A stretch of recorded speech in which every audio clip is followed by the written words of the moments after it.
श्री स्वामी समर्थ. नमस्कार मंडळी, स्वागत आहे तुम्हा सर्वांचं आपल्या मराठी यूट्यूब चॅनलमध्ये.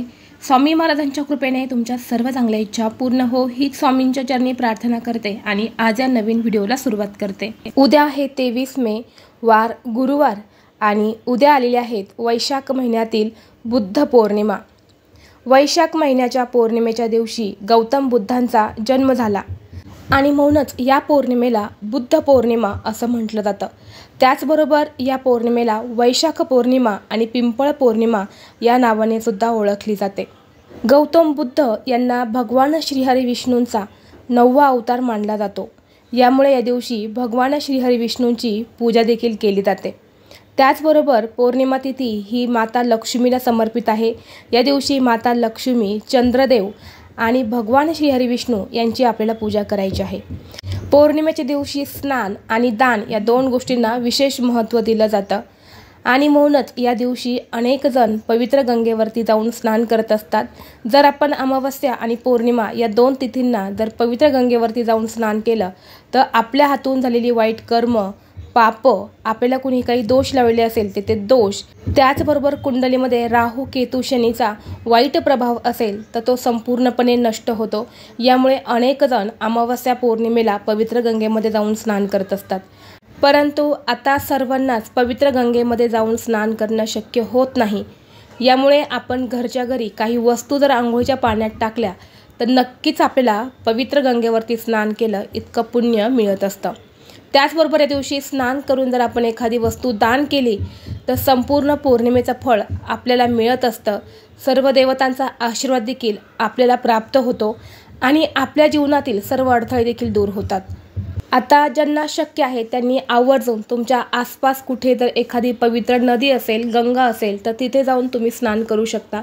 ज्यांना शक्य नाही त्यांनी घरच्या घरी अंघोळीच्या पाण्यामध्येही एक वस्तू टाकून स्नान करायचं आहे.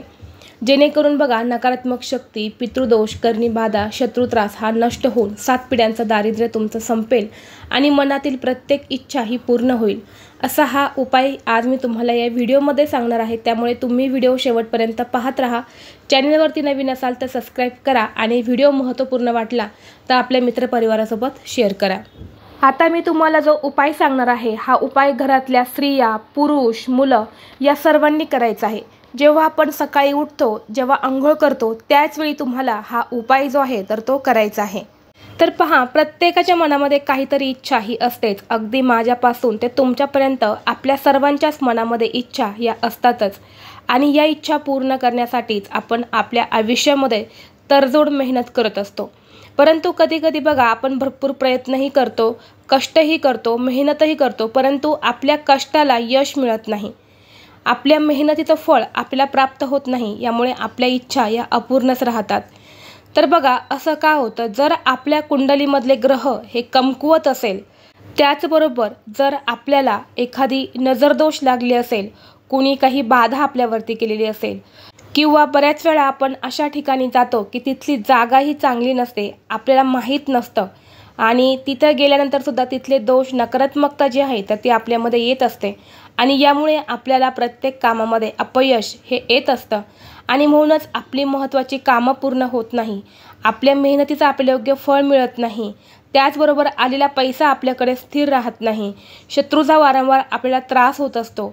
तर यासारख्या समस्या दूर करण्यासाठी हे स्नान खूप महत्त्वाचं मानलं जातं. त्याचबरोबर बघा, जर तुमचे पितृ तुमच्यावरती नाराज असेल तरीही यासारख्या समस्या ज्या आहेत तर त्या आपल्या मागे लागत असतात आणि म्हणूनच अमावस्या आणि पौर्णिमा या 2 तिथींना स्नानाला खूप महत्त्व दिलं जातं. म्हणून तुम्हाला उद्या सकाळी अंघोळीचं पाणी काढायचं आहे. हे पाणी थंड घेता आलं तर आवर्जून थंड पाणी घ्या. ज्यांना शक्य नाही त्यांनी गरम पाणी घेतलं तरीही चालेल. नंतर या पाण्यामध्ये तुम्हाला सगळ्यात महत्त्वाची वस्तू टाकायची आहे ती म्हणजे गंगाजल. आपल्याला पवित्र गंगेवरती जाऊन स्नान करणं शक्य नसतं, परंतु अशावेळी आपण 1 चमचाभर गंगाजल हे अंघोळीच्या पाण्यात टाकायचं आहे. हे गंगाजल तुम्ही एखाद्या पवित्र गंगेवरून आणलेलं असेल किंवा दुकानामधून तुम्ही आणलेले असेल तर तरीही चालेल. तर हे 1 चमचा गंगाजल आपल्याला अंघोळीच्या पाण्यात टाकायचं आहे. त्याचबरोबर 1 चमचाभर काळे तीळ जे आहेत तर ते देखील आपल्याला या अंघोळीच्या पाण्यामध्ये टाकायचे आहेत. वैशाख महिन्यात येणाऱ्या पौर्णिमेला काळ्या तिळांना खूप महत्त्व दिलं जातं. या दिवशी काळ्या तिळाचं दान देखील केलं जातं। म्हणून आपल्याला एक अर्धासा किंवा एक चमचाभर काळे तीळ हे अंघोळीच्या पाण्यात टाकायचे आहेत आणि त्याचबरोबर थोडेसं खडेमीठ जे असतं तर ते खडेमीठ तुम्हाला या अंघोळीच्या पाण्यात टाकायचं आहे। खडेमीठ टाकल्याने नकारात्मक शक्ती जी आहेत तर ती दूर होते। काही दोष कुणी आपल्याला लावलेले असेल, काही करणी बाधा, नजर दोष असेल, शत्रू त्रास असेल तर तो देखील दूर होतो। यामुळे आपल्या दिवशी थोडंसं खडेमीठ देखील या अंघोळीच्या पाण्यात टाकायचं आहे आणि त्याचबरोबर अगदी चिमूटभर हळद देखील तुम्ही या पाण्यामध्ये टाकू शकता। हळद ही अंघोळीच्या पाण्यात टाकल्याने आपल्या कुंडलीतील जे दोष आहे तर ते निघून जातात। यामुळे आपल्याला थोडीशी हळद देखील या अंघोळीच्या पाण्यात टाकायची आहेत आणि या पाण्याने आपल्याला स्नान करायचं आहे। आता बरेच जण स्नान करत असताना चुकीच्या पद्धतीने स्नान करतात। डायरेक्ट डोक्यावरती पाणी ओततात किंवा गुडघ्यांवरती पाणी घेतात, परंतु हे स्नान पूर्णपणे चुकीचं मानलं जातं। जेव्हा आपण पौर्णिमा आणि अमावस्येला स्नान करतो त्यावेळी तुम्हाला काय करायचं आहे, जे काळे तीळ असतात ना ते सर्वप्रथम आपल्या हातामध्ये घ्यायचे आहेत, उजव्या हातामध्ये घ्यायचे आहेत, थोडंसं पाणी टाकायचं आहे आणि नंतर आंघोळ करण्याच्या अगोदर ते काळे तीळ जे आहेत तर ते आपल्या पितरांच्या स्मरणार्थ आपल्याला अर्पण करायचे आहेत। म्हणजे पाणी टाकून ज्या प्रकारे आपण ओंधळीने पाणी सोडतो त्या प्रकारे तुम्हाला असे सोडून द्यायचे आहेत आणि यानंतर तुम्हाला स्नान करायचं आहे। आता स्नान करताना बघा, सर्वप्रथम उजव्या खांद्यावरती पाणी घ्यायचं, यानंतर डाव्या खांद्यावरती पाणी घ्यायचं आणि यानंतर डोक्यावरून तुम्हाला हे स्नान करायचं आहे। स्नान करण्याच्या अगोदर सांगितल्याप्रमाणे तुम्हाला उपाय करायचा आहे। थोडेसे काळे तीळ घेऊन आपल्या पितरांच्या स्मरणार्थ तुम्हाला सोडायचे आहेत।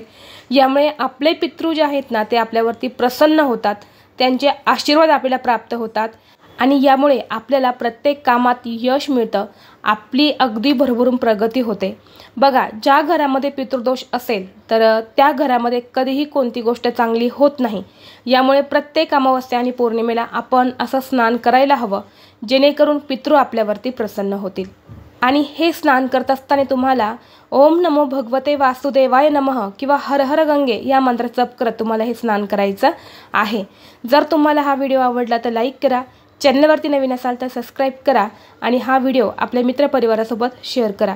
चला तर मग भेटू असंच पुढल्या एका नवीन व्हिडिओमध्ये। तोपर्यंत सर्वांना श्री स्वामी समर्थ।